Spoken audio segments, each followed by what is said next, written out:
Hello my dear student, welcome to my YouTube channel PS Guru. आज हम पढ़ने वाले हैं इम्प्रूवमेंट इन फूड प्रोडक्शन का सेकंड वीडियो में हम डिस्कस करेंगे ग्रीन रिवॉल्यूशन के बारे में, वाइट रिवॉल्यूशन के बारे में और डिफरेंट क्लाइमेटिक कंडीशंस में क्रॉप प्रोडक्शन के बारे में। तो आइए स्टार्ट करते हैं वाइट रिवॉल्यूशन। इससे नेक्स्ट वीडियो में हमने ग्रीन रिवॉल्यूशन समझा दिया है। आज हम पढ़ेंगे वाइट रिवॉल्यूशन। वाइट रिवॉल्यूशन होता क्या है, देखो जरा। वाइट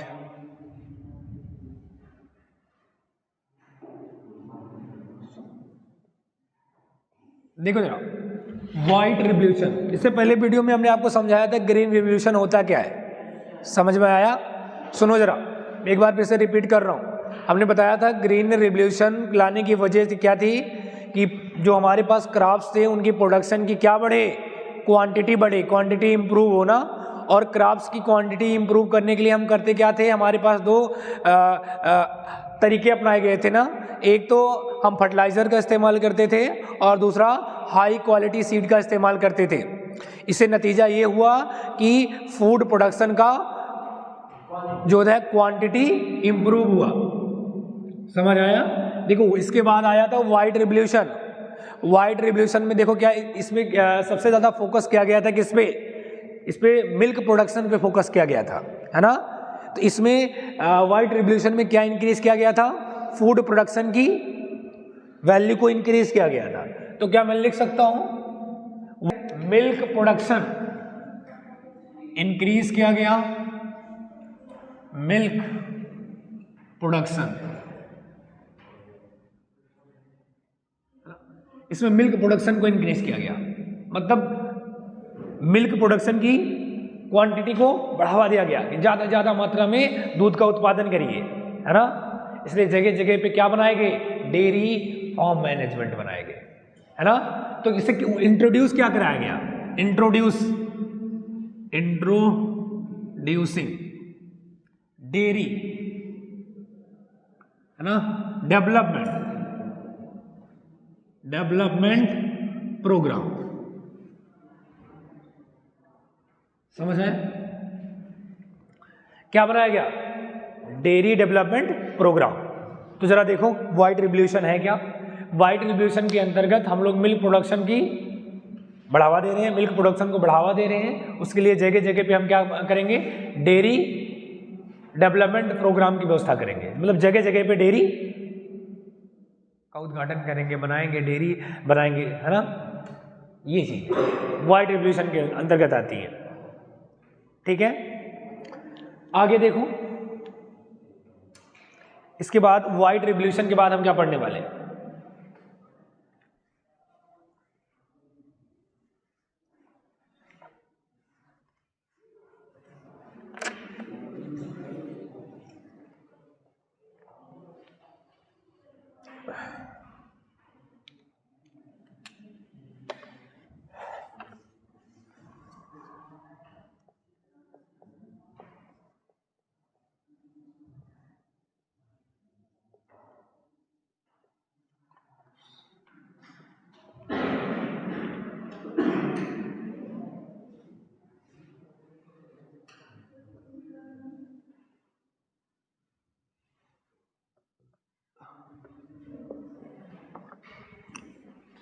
देखो अगला टॉपिक क्या है। अगला टॉपिक ये हमारे पास कि different crops on their nutritional value. देखो जरा मुझे एक बात बताओ कि हम लोग अलग अलग तरह के क्रॉप्स को क्यों खाते हैं। अलग अलग तरह के क्रॉप्स का मतलब हो गया, जैसे धान की फसल करते हैं, गेहूं की फसल करते हैं, है ना, पल्स की फसल करते हैं, दाल की फसल करते हैं, वेजिटेबल करते हैं, उगाते हैं, फ्रूट उगाते हैं। तो डिफरेंट टाइप के क्रॉप्स हम क्यों उगाते हैं, कभी आपने सोचा?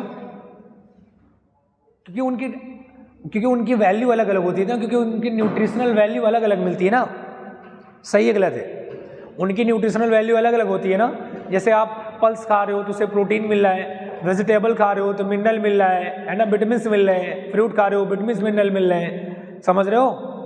आप गेहूं खा रहे हो, स्टार्च मिल रहा है, समझ रहे हो? सॉरी, चावल खा रहे हो, स्टार्च मिल रहा है। बातें क्लियर हो रही है क्या? तो आपको ये समझ में आना चाहिए कि अगर हम डिफरेंट क्रॉप्स खा रहे हैं तो उनकी न्यूट्रिशनल वैल्यू अलग अलग होती है, इसलिए हमको खाना पसंद करें अलग अलग तरह के, क्योंकि हमको पता है जो मेन न्यूट्रिशन होता है कार्बोहाइड्रेट होता है, फैट होता है, प्रोटीन होता है, विटामिन होता है, मिनरल होता है, और ये सब हमारे बॉडी के लिए क्या होते हैं? रिक्वायर्ड होते हैं। ठीक है, तो हर तरह की हमको न्यूट्रिशनल वैल्यू मिले इसलिए हम अलग अलग तरह के क्रॉप्स को खाते हैं। सही है? अच्छा, तो हम कुछ चार्ट बनाएंगे आपके सामने और हम ये ड्रा करेंगे क्या क्या खाने से क्या क्या चीज़ की न्यूट्रिशनल वैल्यू मिलती है। कि सिंपल भाषा में बोले तो क्या खाने से कार्बोहाइड्रेट मिलता है, क्या खाने से फैट मिलता है, क्या खाने से प्रोटीन मिलता है, क्या खाने से विटामिन मिनरल मिलते हैं। समझ आया? तो हम क्रॉप्स लिखेंगे, है ना, और उनकी न्यूट्रिशनल वैल्यू लिखेंगे। क्रॉप्स और उनकी न्यूट्रिशनल वैल्यू लिखेंगे, क्या क्या खाने से क्या मिलता है, क्या खाने से क्या मिलता है, ये सारी बातें। तो इधर मैं लिख दे रहा हूं आपके सामने क्रॉप्स।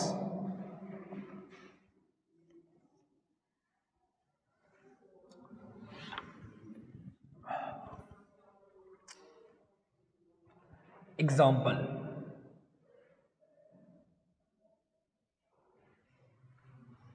इधर लिख रहा हूं न्यूट्रिशनल वैल्यू।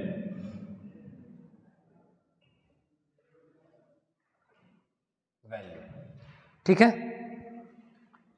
देखो जरा, जैसे क्रॉप्स में हम सीरियल खा रहे हैं, सीरियल मतलब अनाज खा रहे हैं, सीरियल खा रहे हैं,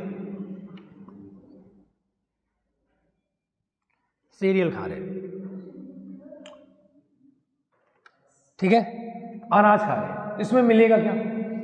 देखो इसके एग्जांपल देखो क्या क्या है। जैसे आप सीरियल्स में क्या क्या आएगा? जैसे वीट आएगा, है ना, राइस आएगा, मेज आएगा, मिलेट्स आएगा, मिलेट्स आएगा, ये सारी चीजें। ठीक है, इनको खाओगे तो न्यूट्रिशनल वैल्यू के तौर पे आपको मिलेगा क्या? कार्बोहाइड्रेट। क्या है, क्या मिलेगा आपको? कार्बोहाइड्रेट मिलेगा। इनको खाओगे तो क्या मिलेगा? कार्बोहाइड्रेट मिलेगा। सही है। अगली बात करें तो जैसे हम पल्स खा रहे, पल्सेस खा रहे, दाल खा रहे, दाल पल्सेस खा रहे, दाल खा रहे, तो दाल जैसे हम खा रहे क्या क्या खाएंगे? जैसे दाल में हम खा सकते हैं, ग्राम खा सकते हैं, चने की दाल, मटर खा सकते हो आप, है ना, ब्लैक ग्राम खाते हो आप। ब्लैक ग्राम मतलब समझते हो? उड़द, है ना, ग्रीन ग्राम, ग्रीन ग्राम का मतलब क्या हो गया? हरी उड़द, है ना। या फिर हम बात करें तो पिजन्स पी, अरहर की दाल, ये सब खा रहे हो आप, वगैरह वगैरह पल्सेस खा रहे हो। इससे मिल क्या रहा है? न्यूट्रिशनल वैल्यू के तौर पे प्रोटीन मिल रहा है। क्या मिल रहा है? प्रोटीन्स मिल रहे हैं हमारे पास। पल्सेस खा रहे हो तो क्या मिल रहे हैं? प्रोटीन मिल रहे हैं। सीरियल खा रहे हो तो क्या मिल रहा है? कार्बोहाइड्रेट मिल रहा है। बात समझ में आ रही? नैतिक हो रहा ना? का नहीं, घबराओ मत, अभी बता रहा हूं। तीसरा देखो, सीड ऑयल खा रहे हो आप, सीड ऑयल, ऑयल खा रहे हो, सीड ऑयल खा रहे हो, तो जैसे सीड ऑयल किसके किसके बन सकते हैं? जैसे हमारे मस्टर्ड के बन सकते हैं, मस्टर्ड हो सकता है ना, ग्राउंड नट हो सकता है, ग्राउंड नट हो सकता है, सोयाबीन का हो सकता है, सोयाबीन ऑयल खाते हो ना, सोयाबीन ऑयल, है ना। इसके अलावा सनफ्लावर ऑयल हो सकता है, ये सारी खाते हो। तो इनको न्यूट्रिशनल वैल्यू के तौर पे मुझे मिलता क्या है? फैट। क्या मिलता है? फैट। सही है। इसके बाद आप क्या खाते हो? जैसे हम क्या खाते हैं? वेजिटेबल खाते हैं या फिर फ्रूट खाते हैं। वेजिटेबल खाते हैं या फिर फ्रूट खाते हैं। तो इसके एग्जाम्पल क्या लिख सकते हो? वेजिटेबल में लिख डालो, जैसे पोटैटो खा लिया आप, है ना, कैरेट खा लिए, रेडिश खा लिए,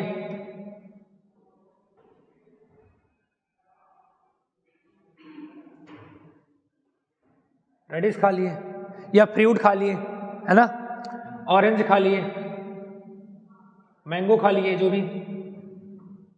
ठीक है, ये तो आसानी है।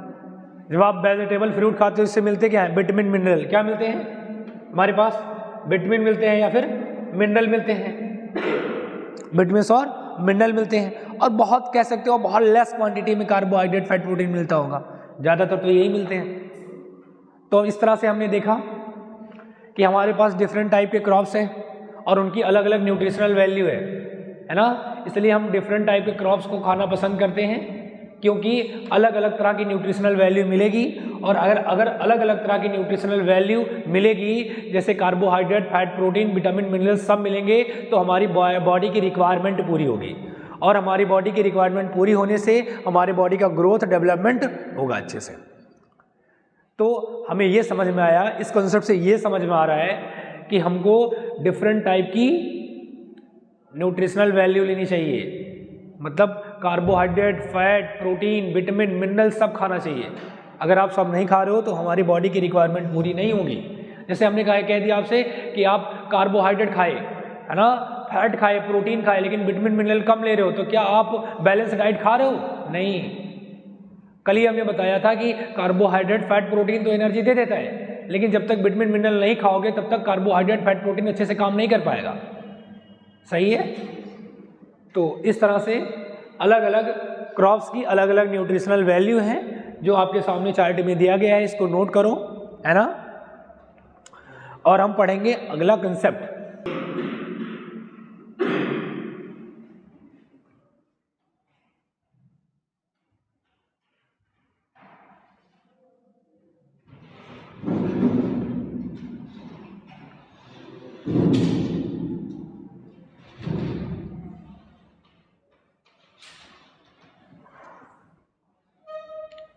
देखो अपना अगला कंसेप्ट क्या है? अगला कंसेप्ट ये है हमारा कि different crops required different climatic condition. ये भी बड़ा इंपॉर्टेंट कंसेप्ट है, इसको भी हम ध्यान से देखेंगे। जैसे हमने पिछला कंसेप्ट देखा ना कि अलग अलग क्रॉप्स की अलग अलग न्यूट्रिशनल वैल्यू होती है, और ये न्यूट्रिशनल वैल्यू हमारे बॉडी के लिए बहुत ज़्यादा रिक्वायरमेंट है। ठीक है। वैसे हम बात करें different crops required different climatic condition. अब मुझे आप ये बताओ, आप अलग अलग फसल को अलग अलग सीजन में बोते हो, क्यों बोते हो? अलग अलग फसल को अलग अलग सीजन में बोते हो। जैसे आप गेहूं की फसल बोते हो तो ठंडी महीने में बोते हो, विंटर सीजन में बोते हो ना, विंटर सीजन में क्यों बोते हो, मैं आपसे पूछ रहा हूँ, है ना। या मैं आपसे कहूं कि आप राइस की खेती करते हो, चावल की खेती करते हो, तो आप रेनी सीजन में करते हो, बरसात सीजन में करते हो, है ना। क्योंकि मैं आपसे बताऊं कि अलग अलग क्रॉप्स के लिए अलग अलग क्लाइमेटिक कंडीशन चाहिए। हर फसल्स को, हर क्रॉप्स को, है ना, एक फिक्स अमाउंट में लाइट चाहिए, फिक्स अमाउंट में टेम्परेचर चाहिए, है ना, उसको ग्रो करने के लिए। उसको ग्रो करने के लिए टेम्परेचर और लाइट एक फिक्स क्वांटिटी में चाहिए। अब से जैसे गेहूं है, गेहूं अगर ग्रो करना चाहता है तो उसको ज़्यादातर मात्रा में क्या चाहिए? विंटर सीजन चाहिए, लाइट कम चाहिए, और उसको आप गर्मी में उगा रहे हो तो बर्बाद हो जाएगा। समझ रहे हो? तो अलग अलग तरह के क्रॉप्स जो होते हैं अलग अलग क्लाइमेटिक कंडीशंस में ही उगाए जाते हैं। और एक बात मैं और बताऊं आपको, एक बात और बताऊं, सुनो मेरी बातें, एक बात और लिख रहा हूं बोर्ड पे। Temperature and photo period also required, insert में लाइन लिखा हुआ है, also required for growth end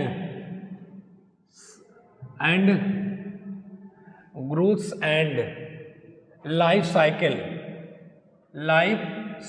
of plant.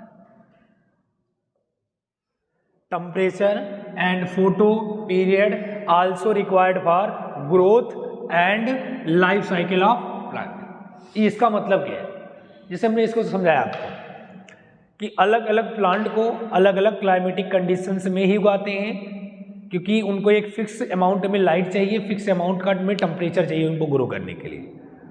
अगर ऐसा नहीं दे रहे हो तो सीड ग्रो नहीं करेगा, एम्ब्रियो जर्मिनेट नहीं करेगा। सही है। अच्छा, मैं आपसे कह रहा हूं कि प्लांट का ग्रो करने का मतलब होता है, और लाइफ साइकिल का मतलब समझते हो क्या होता है? लाइफ साइकिल का मतलब होता है जब से वो जन्म लिया और जब तक वो मर नहीं गया तब तक की पूरी अवधि जो होती है ना, वो लाइफ साइकिल होती है। जैसे एक बच्चा जब जन्म लिया और जन्म लेने के बाद वो थोड़ा सा बड़ा हुआ और बड़ा हुआ मतलब पैदा हुआ, फिर वो चाइल्डहुड में आया, फिर वो थोड़ा एडल्ट हुआ, फिर इसके बाद यंग हुआ अच्छे से, और इसके बाद फिर बुढ़ा हुआ, फिर मरा। तो ये पूरी उसकी लाइफ साइकिल है। तो वैसे ही प्लांट ग्रो करेगा, बड़ा होगा, उसमें फ्लावर आएंगे, फ्रूट बनेंगे, है ना, इसके बाद वो प्लांट डाई करेगा। तो ये प्लांट की पूरी लाइफ साइकिल हुई, प्लांट की वो पूरी लाइफ साइकिल हुई। तो कहने का मतलब है कि कहीं ना कहीं प्लांट के पूरी लाइफ साइकिल के लिए और ग्रोथ के लिए टेम्परेचर और फोटो पीरियड की बहुत ज़्यादा रिक्वायरमेंट है। अब फोटो पीरियड है क्या, मैं आपको समझा रहा हूँ, सुनो। देखो, फोटो पीरियड का मतलब क्या होता है? फोटो पीरियड का मतलब ये होता है ना, सुनो, कोई प्लांट है, मान लो ये प्लांट है आपके सामने, ये प्लांट है, ठीक है, ये प्लांट ग्रोथ तब करेगा जब इसको फिक्स अमाउंट में लाइट चाहिए। मान लो इसको ऐसे में मान लो इसको 20 डेज की क्या चाहिए, लाइट चाहिए। ये 20 दिन की लाइट खाएगा तब ये फ्लावरिंग करेगा। सही है। लेकिन बताओ, जनवरी का महीना है, दिसंबर का महीना है, धूप नहीं अच्छे से निकल रहा है, तो क्या है, फ्लावरिंग करेगा? नहीं करेगा। और जब इसको अच्छे से धूप मिलेगी, 20 दिन की लाइट मिलेगी, तो फिर ये फ्लावरिंग करेगा कि नहीं करेगा? करेगा ना। तो इसी को कहते हैं फोटो पीरियड। इसको हम डीप में पढ़ेंगे क्लास 11th में, है ना, प्लांट फिजियोलॉजी के चैप्टर में अच्छे से पढ़ेंगे फोटो पीरियड क्या होता है। बट अभी यही समझ लो आप, फोटो पीरियड का मतलब होता है एक फिक्स, कोई भी प्लांट फ्लावरिंग तब करेगा जब उसको एक फिक्स अमाउंट में क्या चाहिए, लाइट चाहिए। तो कहीं ना कहीं लाइट और टेम्परेचर की बहुत ज़्यादा रिक्वायरमेंट है प्लांट के ग्रोथ के लिए और उसके साइकिल के लिए। समझ आया? तो हम देखेंगे अब कि अलग अलग तरह के हम जो हमारे पास क्रॉप्स हैं, है ना, वो किस किस क्लाइमेटिक कंडीशन में उगाए जा सकते हैं। ठीक है, देखो,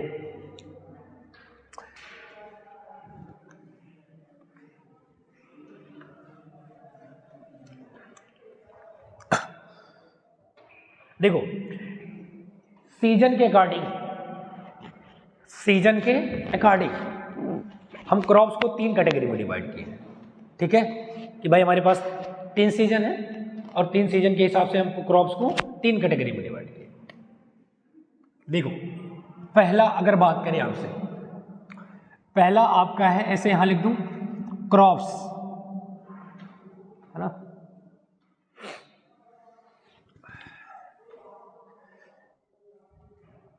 लिख दूं सीजन,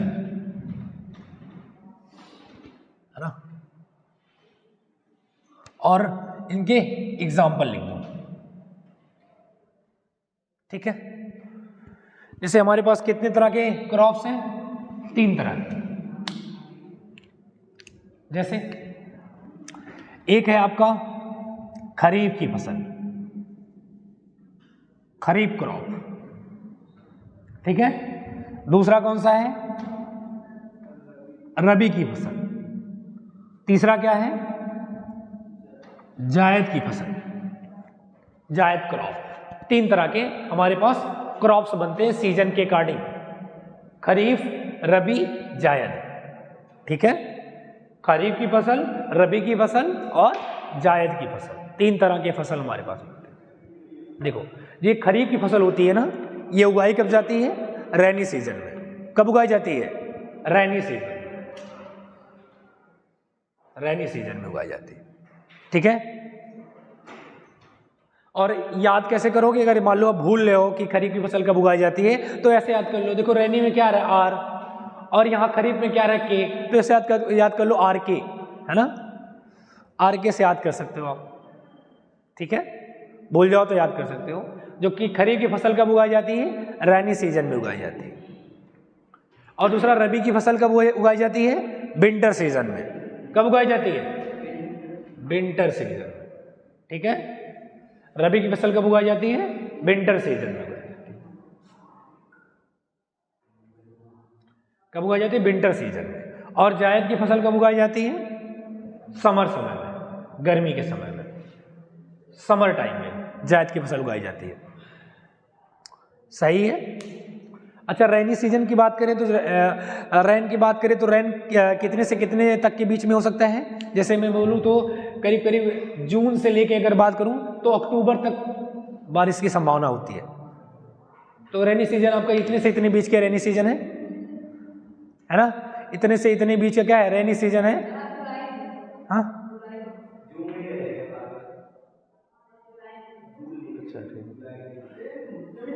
ठीक है, ठीक है, जून से अक्टूबर तक के। क्लियर है? देखो विंटर सीजन कब तक आएगा? लगभग मान लो नवंबर से ले लो, और करीब करीब ये जो फसल उगाई जाएगी, जैसे मैं बता रहा हूँ, सुनो एग्जाम्पल, गेहूं की फसल नवंबर में बोलते हैं, नवंबर दिसंबर तक ये, और काटने कब है? अप्रैल तक। तो करीब करीब मान लो अप्रैल तक के, मार्च अप्रैल तक का जो ड्यूरेशन है वो विंटर का है। सही है, इसके बीच का ड्यूरेशन क्या है? विंटर का ही है। और समर का टाइम क्या है? मार्च से ले लो, जो आपके एनसीईआरटी में डाटा दिया है, मार्च से लेके करीब करीब मान के चलो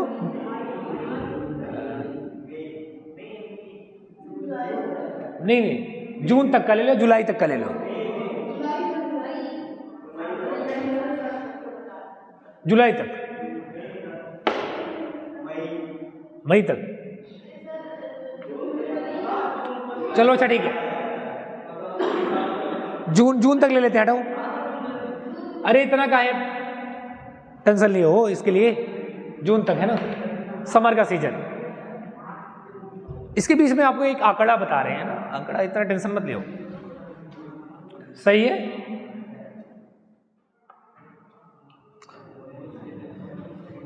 क्लियर है बातें? ये सीजन रबी की फसल, खरीफ की फसल और जायद की फसल। ठीक है, ये 3 के सीजन्स हैं। अब इनके एग्जाम्पल हम लिखने की कोशिश करते हैं। आओ देखते हैं। जैसे मैं आपसे कहूं कि खरीफ की फसल कब बोगे? रैनी सीजन में, है ना। तो बरसात के टाइम में अपन कौन कौन सा फसल उगाते हैं? जैसे राइस, है ना, पैडी राइस हो गया, वही है ना, राइस उगाते हैं। इसके अलावा मेस, मिलेट्स, है ना, मिलेट्स उगाते हैं। इसके अलावा और क्या उगा सकते हैं? चलो ठीक है, 3 एग्जाम्पल बहुत है। ज्वार बाजरा जानते हो, वही है। ठीक है, इसके बाद विंटर सीजन में कौन क्या क्या उगाते हैं? देखो विंटर सीजन में जैसे इस समय मटर की खेती हो रही है ना, मस्टर्ड की खेती हो रही है, हाँ नहीं हाँ मस्टर्ड का भी हो रहा है ना, पिजन पी उगाते हैं, अरहर, पिजन्स पी, है ना, पोटैटो की खेती, आलू की खेती देखो हो रही है ना। ठीक है, इतना क्या, तो समझदार हुई। ठीक है ठीक है, इसको देखो, इसमें देखो, इसमें जायद में समर के टाइम में जैसे किसकी खेती होती है? शुगर केन, लगते ही मार्च अप्रैल बोना स्टार्ट करते हो गन्ना, शुगर केन, है ना। शुगर केन के अलावा गर्मी में जैसे कुकम्बर की खेती करते हो, पंपकिन की खेती करते हो, है ना, वाटरमेलन की खेती करते हो। शुगर केन, वाटरमेलन,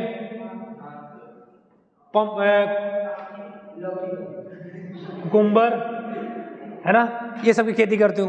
तो ठीक है, बस यही, इतने तो जानकार हो ही कि ये सब, है ना, गांव में रह के ये सब नहीं पता किसकी खेती कब करते हैं।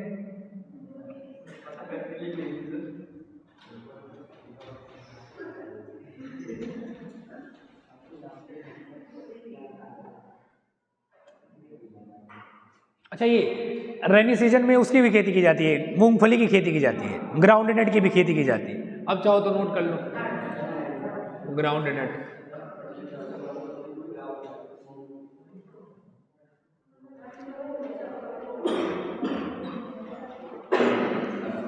तो ये आपको कंसेप्ट था कि different crops different climatic conditions में उगाए जाते हैं। सही है। तो सीजन के हिसाब से हमारे पास कितने तरह के क्रॉप्स हैं? 3। कौन कौन से? खरीफ, रबी और जायद। खरीफ की फसल कब उगाई जाती है? रैनी सीजन में। और रबी की फसल कब उगाई जाती है? विंटर सीजन में। जायद की फसल कब उगाई जाती है? समर टाइम में। ये एग्जाम्पल है आपके, तो एनसीईआरटी में दिया गया है, इंपॉर्टेंट है आपके लिए। देखो अगला कंसेप्ट क्या है, यहां से एक नई दिशा की शुरुआत होती है ना। देखो, अगर हम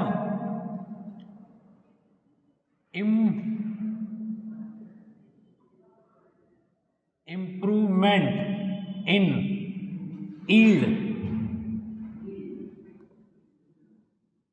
यील्ड्स ऑफ क्रॉप्स, अगर हम क्रॉप्स की यील्ड इंप्रूव करना चाहते हैं, ठीक है, सुनो, क्रॉप्स की पैदावार बढ़ाना चाहते हैं, तो हमारे पास तरीके कितने हैं? अगर हम क्रॉप्स की पैदावार बढ़ाना चाहते हैं, यील्ड बढ़ाना चाहते हैं, तो हमारे पास कितने तरीके हैं? 3 तरीके। इन्हीं 3 तरीकों को हम अच्छे से डिस्कस करेंगे, ठीक है। और ये 3 तरीके कम से कम 2 से 3 वीडियो लग जाएंगे, 2 वीडियो तो कम से कम लग ही जाएंगे इनको एक्सप्लेन करने में। देखो, 3 तरह से हम यील्ड को इंप्रूवमेंट कर सकते हैं। पहला तरीका है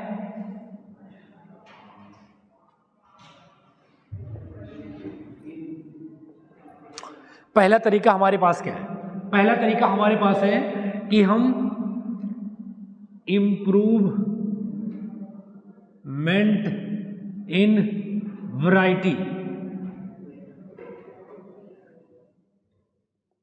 variety of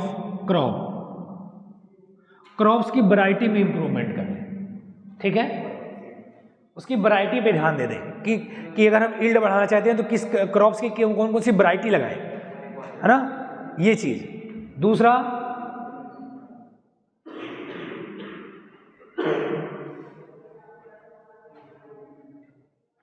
in production of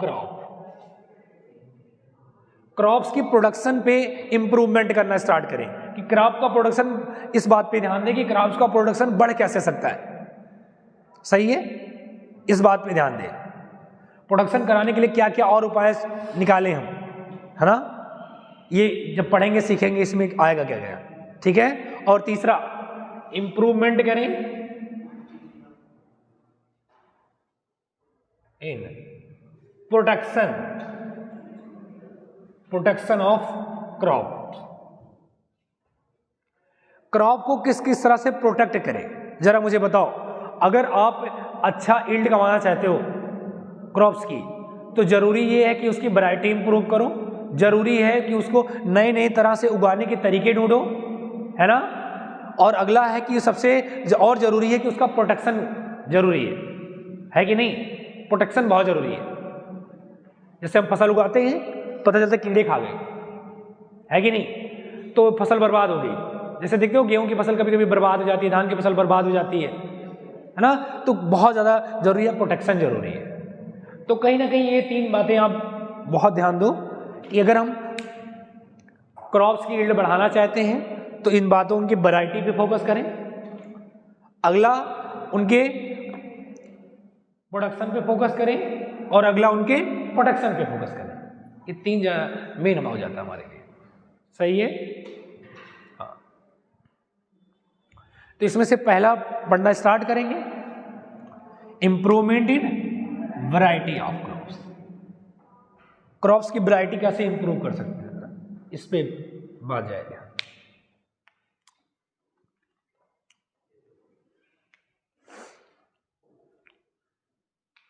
एक बार रिवीजन करते हैं। जरा मुझे बताओ, व्हाइट रिवॉल्यूशन का मुद्दा क्या था? मिल्क प्रोडक्शन को बढ़ावा देना। और मिल्क प्रोडक्शन को बढ़ावा देने का मतलब क्या है? जगह जगह पे डेयरी फार्म मैनेजमेंट अपनाओ। सही है कि नहीं है? ग्रीन रिवॉल्यूशन का मुद्दा क्या था? फूड प्रोडक्शन की क्वांटिटी को बढ़ाओ, है ना। फूड की क्वांटिटी बढ़ाने के लिए आप करोगे क्या क्या? तो आप फर्टिलाइजर का इस्तेमाल करोगे, हाई क्वालिटी सीड का इस्तेमाल करोगे। फिर हमने बताया कि अलग अलग क्रॉप्स को हम अलग अलग सीजन में उगाते हैं। अलग अलग क्रॉप्स को अलग अलग सीजन में उगाते हैं क्योंकि हर एक क्रॉप्स का है ना अलग अलग टेम्परेचर, अलग अलग लाइट पे काम कर रहा है ना। मतलब इसकी रिक्वायरमेंट है अलग अलग टेम्परेचर और अलग अलग लाइट की रिक्वायरमेंट है हर एक क्रॉप्स को ना। तो हर एक सीजन में उगाते हैं इसलिए। और ये भी बताया आपने कि डिफरेंट क्रॉप्स की डिफरेंट न्यूट्रिशनल वैल्यू होती है और ये सारी न्यूट्रिशनल वैल्यू हमारे बॉडी के लिए बहुत ज़्यादा मात्रा में क्या है, ज़रूरत है। सही है? इसके बाद हमने कहा कि भाई अगर हम क्रॉप्स की यील्ड को इम्प्रूव करना चाहते हैं तो उनकी वैरायटी पे ध्यान दें, है ना। और प्रोडक्शन के और नए नए तरीके निकालें और उनके प्रोटेक्शन पे भी ध्यान दें। सही है? तो आओ हम स्टार्ट करते हैं improvement in variety of crops. Crops की वैरायटी में इम्प्रूवमेंट के लिए हम क्या क्या करें।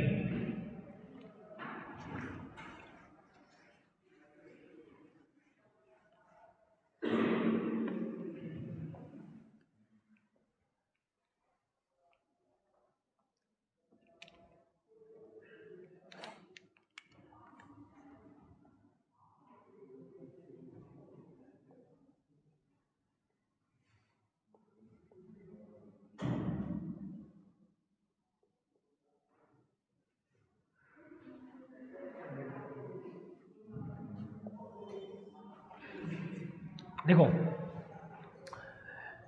अगला कॉन्सेप्ट क्या है? ये पहला आपका ना, ये पहला है इम्प्रूवमेंट इन दी, है ना, in the variety of crops, in the variety of crops.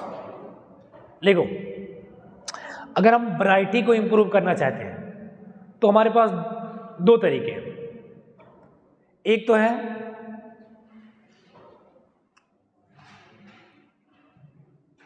Hybridisation.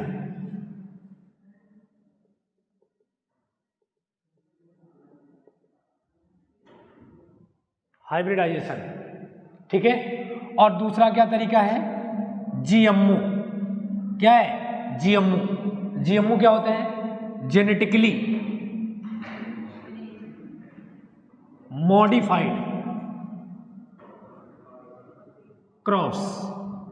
हम जेनेटिकली मॉडिफाई क्या बनाएं? क्रॉप्स बनाएं। इनके बारे में भी हम स्टडी करेंगे अभी। पहले हम हाइब्रिडाइजेशन समझते हैं क्या होता है, ठीक है। सबसे पहला हम समझेंगे हाइब्रिडाइजेशन होता क्या है। यहां पे देखो, जीएमओ का मतलब होता है जेनेटिकली मॉडिफाई ऑर्गेनिज्म। तो ऑर्गेनिज्म ये क्रॉप्स है, तो ऐसे लिख दो, हटाओ ये, है ना।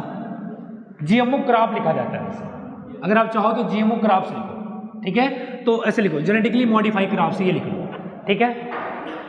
कोई बात नहीं, कोई बात नहीं। जेनेटिकली मॉडिफाई क्रॉप्स ऐसे लिख लो, ठीक है। आगे चल के जब हम बायोटेक्नोलॉजी पढ़ेंगे तब इसको सीखेंगे, हाइब्रिडाइजेशन और जेनेटिकली मॉडिफाई क्रॉप्स। तो सबसे पहले हम क्या सीखेंगे? हाइब्रिडाइजेशन। अगर हम क्रॉप्स की वैरायटी में इंप्रूवमेंट करना चाहते हैं तो सबसे पहला मुद्दा किस पे ध्यान दें? हाइब्रिडाइजेशन पे ध्यान दें। ये होता क्या है? देखो, हाइब्रिडाइजेशन में करते क्या है? इनमें हम जेनेटिकली डिफरेंट प्लांट के बीच क्रॉसिंग कराते हैं। क्या कराते हैं? Genetically different plant are crossed. ये क्या होता है देखो, इसका मतलब समझो। देखो हम चाहते हैं कि कोई अच्छा प्रोडक्ट बने। सुनो मैं बता रहा हूं, देखो हमारे पास एक प्लांट है, ये प्लांट की प्रॉब्लम ये है, सुनो मेरी बात ध्यान से। हम देखो ये हमारे पास एक प्लांट ये है और एक प्लांट ये और ये दो प्लांट हमारे पास। ये पहला प्लांट है, ये दूसरा प्लांट है, ठीक है। हम चाहते देखो ये प्लांट की खास बात क्या है, ये किस पे इंसेक्ट नहीं का, मतलब इंसेक्ट से ये रेजिस्टेंट है, मतलब इस पे कीड़े मकोड़े कुछ नहीं कर पा रहे, इसका कुछ नहीं बर्बाद कर पा रहे, समझ लो। मतलब मतलब ऐसा समझो कि ये केवल फसल नहीं अच्छा दे, वो मतलब इसमें फ्रूट अच्छा नहीं दे रहा है, मतलब ये पैदावार नहीं बढ़ा रहा है, ये फसल नहीं बना रहा है। फसल बनाने का मतलब समझ रहे हो, मतलब ये फ्रूट सीड नहीं बना रहा है, फ्रूट सीड नहीं बना रहा है, लेकिन ये रेजिस्टेंट बहुत है, ये मतलब ये बायोटिक फैक्टर के प्रति लड़ रहा है ना, इसमें इंसेक्ट नहीं का, मतलब इसमें कुछ बिगाड़ पा रहा है इसका, लेकिन इसका प्रॉब्लम ये है कि ये फ्रूट एंड सीड नहीं बना रहा है, समझ रहे हो। ये क्या नहीं कर रहा है, फ्रूट एंड सीड नहीं बना रहा है, लेकिन ये जो प्लांट है ये फ्रूट और सीड बहुत अच्छा बना रहा है, लेकिन ये एबायोटिक के प्रति रेजिस्टेंट नहीं है। पता चला हवा चल रहा है, टूट के गिर जा रहा है, समझ रहे हो, या कोई इंसेक्ट आके इसको बर्बाद कर दे रहा है, समझ लो। इन दोनों की प्रॉब्लम समझो, ये इंसेक्ट इसका कुछ नहीं बिगाड़ पा रहा है, समझ रहे हो, ये एबायोटिक कंडीशन के प्रति भी अडाप्टेड है, सही है, लेकिन ये इसकी पैदावार नहीं दे रहा है, मतलब ये फ्रूट एंड सीड नहीं बना रहा, ये फ्रूट एंड सीड बना रहा है, लेकिन ये एबायोटिक फैक्टर हो या फिर इंसेक्ट उसको बर्बाद कर दे रहा है। तो दोनों की तो अपनी अपनी प्रॉब्लम है, दोनों की अपनी अपनी प्रॉब्लम है, लेकिन अच्छी क्वालिटी इससे क्या है कि ये एबायोटिक के प्रति, इंसेक्ट के प्रति ये लड़ रहा है, रेजिस्टेंट है, ये है ना, इसलिए ये अच्छा है। दूसरी बात इसकी क्या अच्छाई है, ये पैदावार अच्छा दे रहा है कि नहीं, ये फ्रूट और सीड अच्छा बना रहा है, अच्छे खासे अमाउंट में बना रहा है, तो इसकी पैदावार अच्छी है। तो कुछ ऐसा करे ना कि इन दोनों को मिला के ऐसा प्लांट बनाए जो अच्छे से रेजिस्टेंट भी हो और पैदावार भी दे, समझ रहे हो। तो इन प्लांट और इन प्लांट के बीच क्या कराएंगे, क्रॉसिंग कराएंगे, मतलब इसके कैरेक्टर को उठाएंगे और इसके कैरेक्टर को उठाएंगे, है ना, इसके अच्छे कैरेक्टर को इसके कैरेक्टर को उठाएंगे, है ना, और करके एक ऐसा प्लांट बनाएंगे, है ना, जो अब इंसेक्ट के प्रति रेजिस्टेंट है, एबायोटिक फैक्टर के प्रति रेजिस्टेंस है और पैदावार भी अच्छा है, समझ रहे हो। इसी को बोलेंगे हाइब्रिडाइजेशन। समझ आया कि नहीं आया, मतलब जेनेटिकली डिफरेंट प्लांट के बीच क्या कराओगे आप, क्रॉसिंग। जेनेटिकली मतलब क्या होता है, दोनों प्लांट जीन अलग अलग होते हैं, जीन अलग अलग होते हैं। जैसे हम आप है क्या, हम और आपका जीन क्या है, जीन क्या है, हम सबका जीन तो सेम है ना, होमो सैम्पियंस चलो ये सीखेंगे, जेनेटिक्स में टेंशन मत लो अभी, ठीक है। देखो जेनेटिकली डिफरेंट का मतलब अभी ऐसा समझो कि दो अलग अलग जीन, मतलब दो अलग अलग प्लांट है ना, उनके बीच आप क्रॉसिंग करा रहे हो, इसको कहते हैं जेनेटिकली डिफरेंट टाइप के प्लांट, है ना, समझ रहे हो। ये बात क्लियर है, दो अलग अलग जीन के बीच क्रॉसिंग कराई जा रही है, ठीक है। वैसे हम बात करें तो हमें 99.9% जीन सेम है ना, केवल 0.1% जीन अलग है, इसके वजह से हम एक दूसरे से अलग अलग है। तो ये दो अलग अलग जेनेटिकली डिफरेंट प्लांट है, इनके बीच आप क्रॉसिंग करा रहे हो, जिसे क्या बोल रहे हो, हाइब्रिडाइजेशन बोल रहे हो, सही है। और ये हाइब्रिडाइजेशन 3 तरह के होते हैं हमारे पास। कितने तरह के होते हैं, 3 तरह के होते हैं।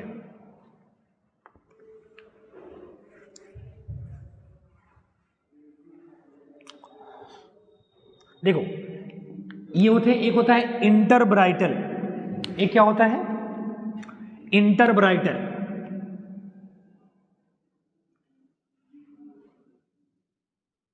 इंटरब्राइटल। अब बताओ इंटर वैरायटल का मतलब सीधा मतलब क्या हो गया, दो अलग अलग वैरायटी के बीच क्या कराओगे आप, क्रॉसिंग कराओगे, है ना। तो ऐसे लिख सकते हो crossing between two different variety, दो अलग अलग वैरायटी के बीच क्या करा रहे हो, क्रॉसिंग करा रहे हो। इसको क्या बोलेंगे, इंटर वैरायटल। क्या बोलेंगे इसको, इंटर वैरायटल। दूसरा होता है इंटर स्पेसिफिक,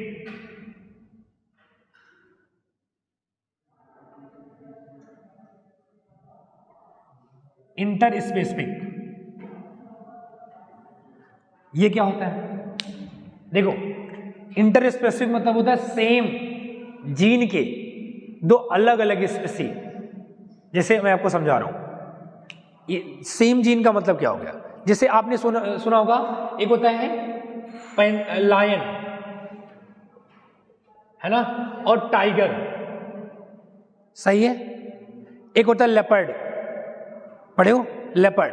तो ये जो लायन होता है ना, लायन और ये टाइगर होता है, इसका जीनस सेम होता है, दोनों का जीनस होता है पैंथेरा, पैंथेरा, सही है।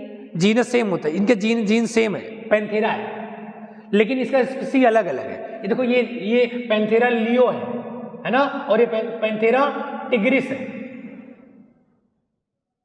टिग्रिस। तो इनका जीनस सेम है, इनका स्पीसी अलग अलग है।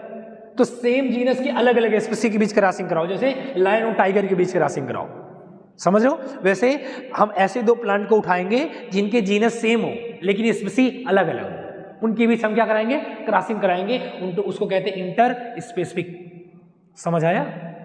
तो क्रॉसिंग क्या लिख सकते हैं,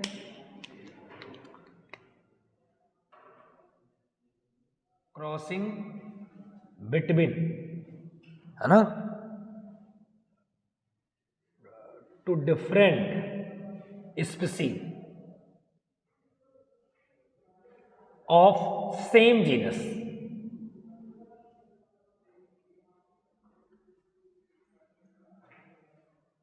सेम जीनस, दो अलग अलग स्पीसीज हों लेकिन उसके सेम जीनस, उनके बीच अगर क्रॉसिंग कराएं तो उसको बोलते हैं इंटर स्पेसिफिक। तीसरा होता है inter generic, inter generic. Inter generic मतलब होता है ना, दो अलग अलग जीनस के बीच क्रॉसिंग करा दें, दो अलग अलग जीन हो जाए। जैसे यहां पे देखो एक पैंथेरा जीनस है ना, कोई और एक और कोई जीनस हो जाए, उनके बीच क्रॉसिंग कराए, मतलब जीन ही अलग हो जाए, जीन ही अलग हो जाए, उनके बीच हम क्या करें, क्रॉसिंग कराएं, सही है। तो उनको हम क्या बोलेंगे, इंटर जेनेरिक। तो हम कराएंगे crossing between, crossing between two different genus,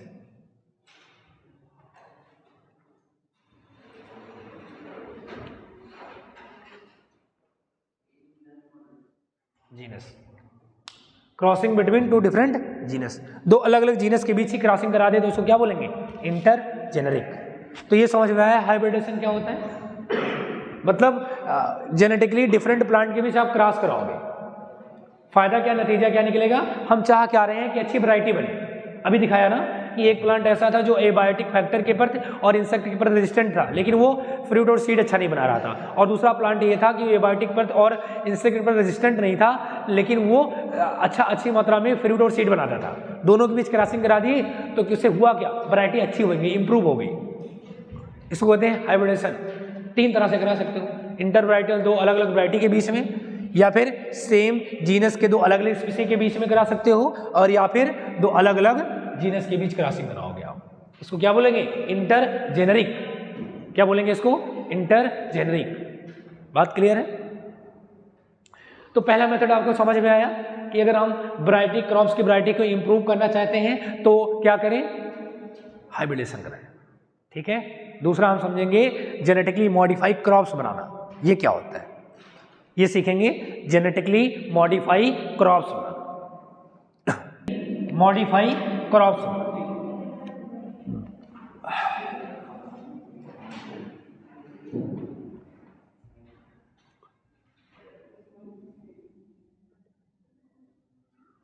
crops या इसी को बोल सकते हो जीएम क्रॉप,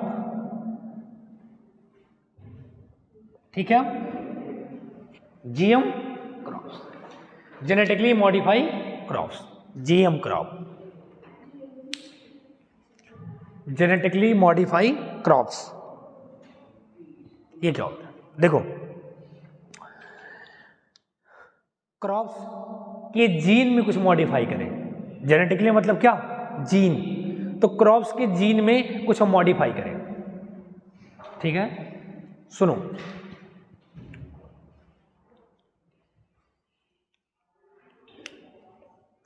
इसका एक फायदा है, अभी हम बताएंगे।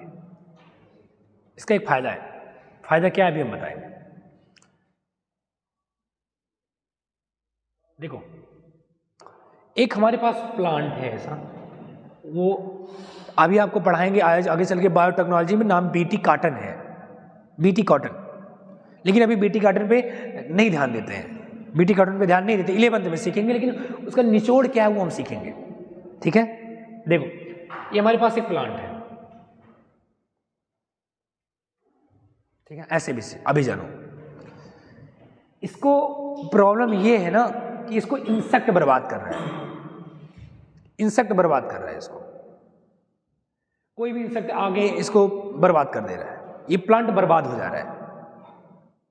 पैदावार अच्छी है, सब कुछ अच्छी है, लेकिन ये प्लांट बर्बाद हो जा रहा है इजीली, इंसेक्ट से इजीली बर्बाद हो जा रहा है, ठीक है। तो हम करेंगे क्या, सुनो, तो हम ऐसा करेंगे ना, देखो अब देखो, अब हम देखेंगे कि कोई ऐसा प्लांट हो,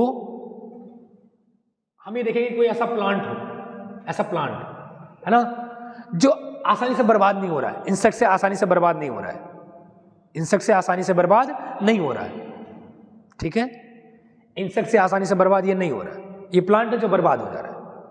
तो हम क्या करेंगे ना, हम क्या करेंगे, देखो मतलब इसके अंदर ऐसा जीन भरा हुआ है, इसके अंदर ये बर्बाद क्यों नहीं हो रहा, क्योंकि इसके अंदर ऐसा जीन भरा हुआ है, इसके अंदर ऐसा जीन है ना, कि वो जीन अपने आप एक पॉइजन बना रहा है, ये जीन अपने आप एक पॉइजन बना रहा है, और कोई इंसेक्ट इस पे अटैक कर रहा है, कोई भी पैथोजन इस पे अटैक कर रहा है, तो जैसे ही इसको खा रहा है वो फिर तुरंत मर जा रहा है, समझ रहे हो, कोई भी इंसेक्ट इसको खा रहा है तो तुरंत वो मर जा रहा है।